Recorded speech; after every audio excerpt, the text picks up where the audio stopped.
महाराष्ट्र में जिस तरीके से मौजूदा सरकार के प्रति लोगों का विश्वास हर बीते दिन के साथ बढ़ता जा रहा है। लोग चाहते हैं कि जो डबल इंजन सरकार की व्यवस्था मौजूदा तारीख में महाराष्ट्र में है, प्रधानमंत्री जी की यही सोच वाली सरकार आने वाले दिनों में भी यही व्यवस्था बनी रहे, इसके लिए महाराष्ट्र के लोगों ने अपना मन बना लिया है, संकल्प ले लिया है।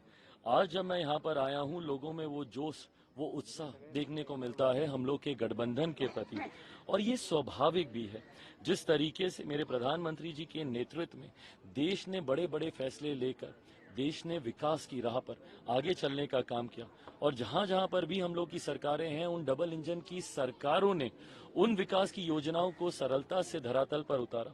न सिर्फ इतना, बल्कि उस सोच को, उस विचार को, आज अभी मैं चैत्य भूमि पर मौजूद हूं, डॉक्टर बाबा साहेब भीमराव अंबेडकर जी के विचारों को जिस तरीके से हमारे प्रधानमंत्री जी ने घर घर तक पहुंचाने का काम किया, जनता तक लेकर जाने का काम किया, यही कारण है कि आज विपक्ष के लोगों में खलबली मची हुई है।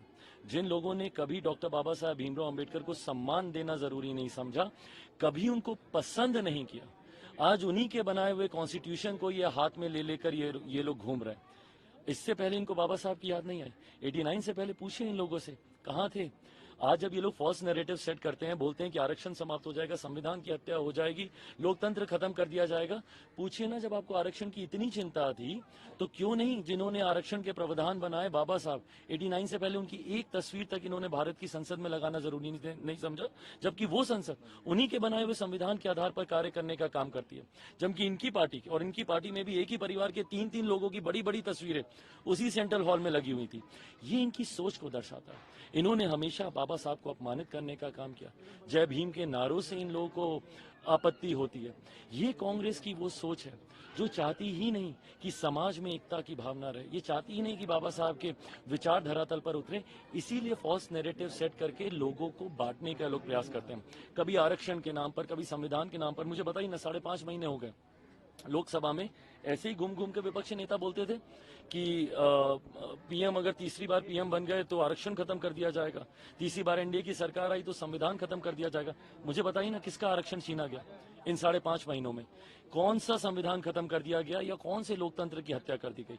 लोगों से झूठ बोलकर, उनको डराकर उनका मत हासिल करने की सोच हमेशा से विपक्ष की रही है, तथाकथित इंडिया अलायंस के तमाम दलों की रही है, और उसी सोच को बांटने की साजिश के साथ पुनः ये लोग महाराष्ट्र में ये लोग उतरे हैं। और तभी मेरे प्रधानमंत्री जी ने कहा है, एक है तो सेफ है।